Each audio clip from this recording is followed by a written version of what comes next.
Hey guys, today I'm going to read you chapter 3 of our Nancy Drew book, The Secret of the Old Clock. This chapter is called An Unpleasant Meeting.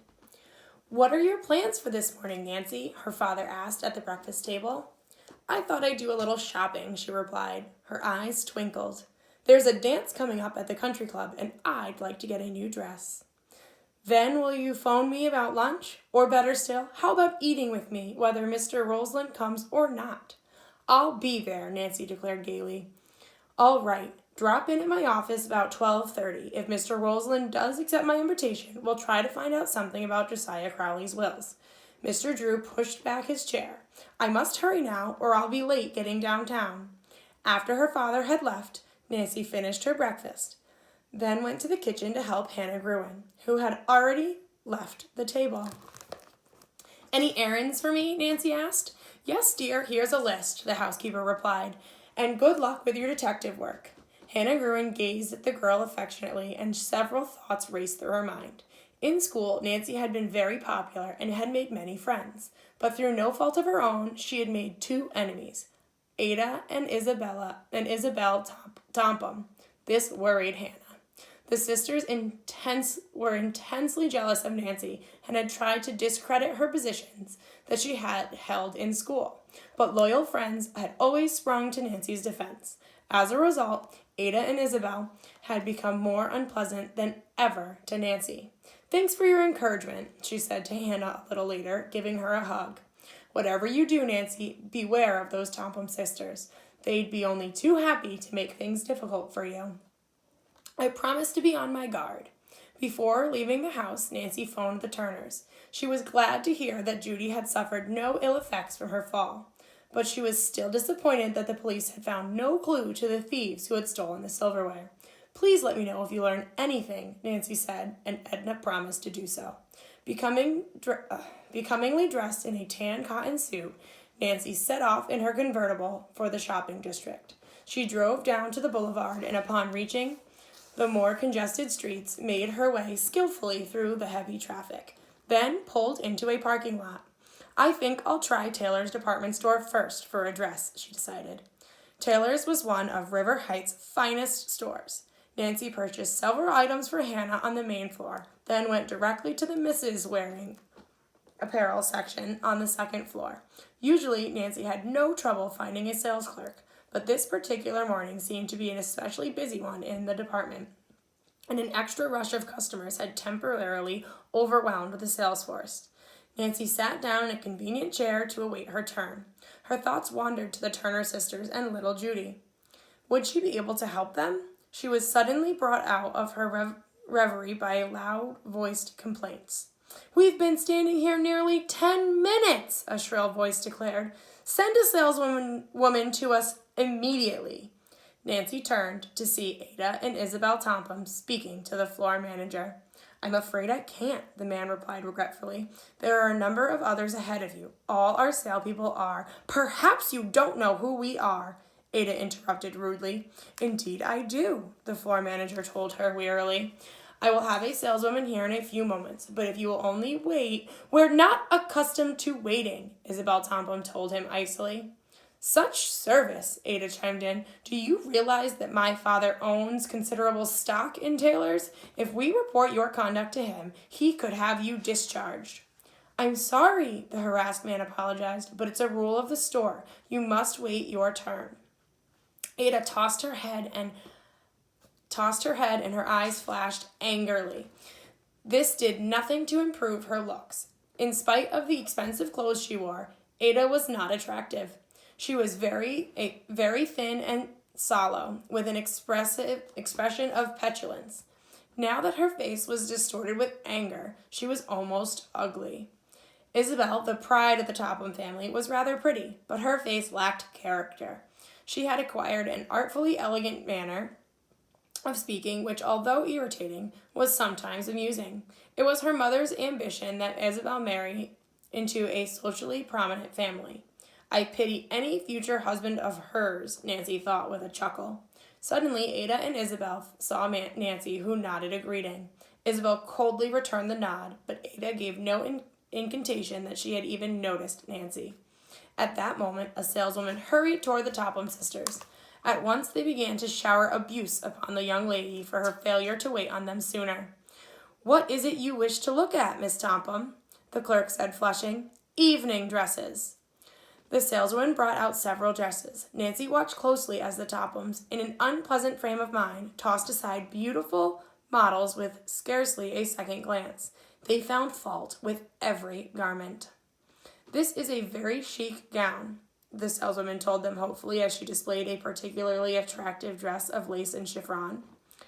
"It arrived only this morning." Ada picked it up, gave the dress one careless glance, then tossed it into a chair as the distracted clerk went off to bring other frocks. The fluffy gown slipped to the floor in a crumpled mass.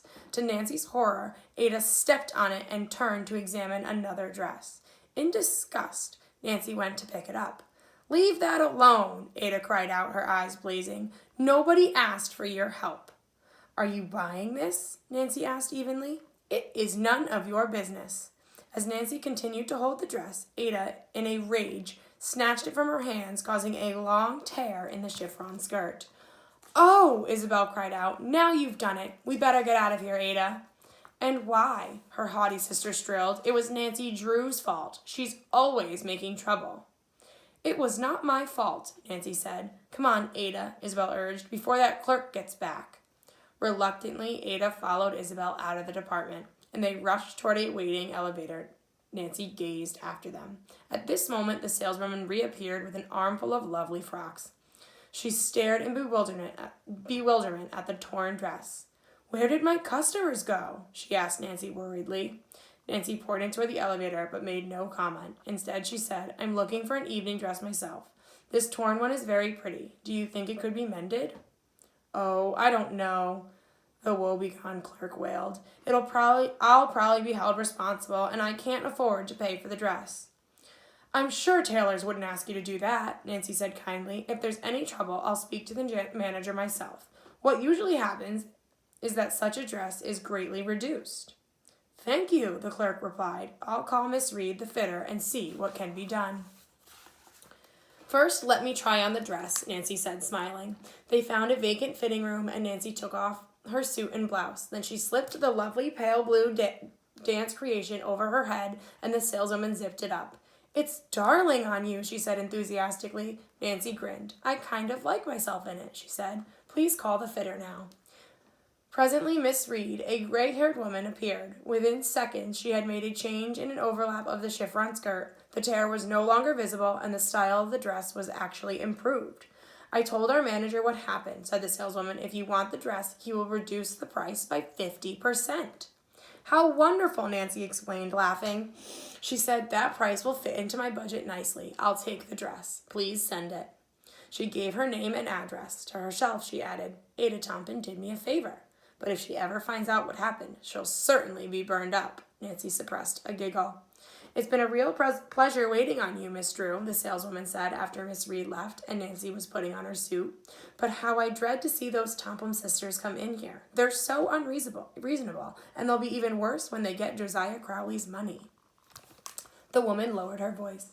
"The estate hasn't been settled, but the girls are counting on the fortune already. Last week I heard Ada say to her sister, 'Oh, I guess there's no question about our getting old Crowley's fortune, but I wish Father would stop worrying that somebody is going to show up with a later will which may do us out of it.'"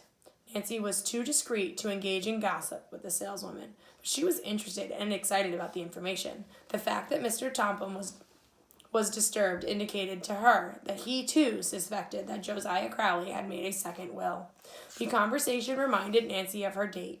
She glanced at her wristwatch and saw that it was after 12 o'clock. "I must hurry or I'll be late for an appointment with my dad," she told the saleswoman. Nancy drove directly to her father's office. Although she was a few minutes ahead of the appointed time, she found that he was already ready to leave. "What luck, Dad?" Nancy asked eagerly. "Did Mr. Wilson accept your luncheon invitation?" "Yes, we are to meet him at the Royal Hotel in 10 minutes. Do you think I should quiz him about the Crowley will?" "Oh, I'm more interested in the case than ever," she told her father about the saleswoman's gossipy remarks. Said Mr. Drew. It's not what you'd call evidence, but the old saying usually holds good. Where there's smoke, there's fire. Come on, let's go. The Royal Hotel was located less than a block away, and Nancy and her father quickly walked the distance. Mr. Rolsand was waiting in the lobby. Carson Drew introduced his daughter. Then the three made their way into the dining room, where a table had been reserved for them. At first, the conversation centered about a variety of subjects. As the luncheon progressed, the two lawyers talked enthusiastically of their college days together, and finally of their profession. Nancy began to fear that the subject of the Crowley estate may never be brought up. Then, after the dessert course, Mr. Drew skillfully turned the conversation into a new channel and mentioned some strange cases which he had handled. By the way, he said, I haven't heard the details of the Crowley case. How are the Tompums making out? I understand other relatives are trying to break the will. For a moment, Mr. Rolsand remained silent. Was he reluctant to enter into discussion of the matter? Nancy wondered. Finally, the lawyer said quietly, The settlement of the estate wasn't given to me, Carson, but I confess I followed it rather closely because of something that happened a year ago. As the present will stands, I do not believe it can be broken.